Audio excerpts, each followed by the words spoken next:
Here you can see the dial is not consistent. It's smooth here, and then after a few rotations it's a little bit harder.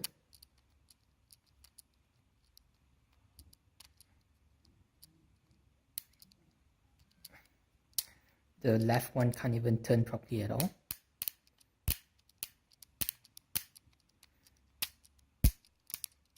And the right one as well is inconsistent. Sometimes it's tight, sometimes it's loose.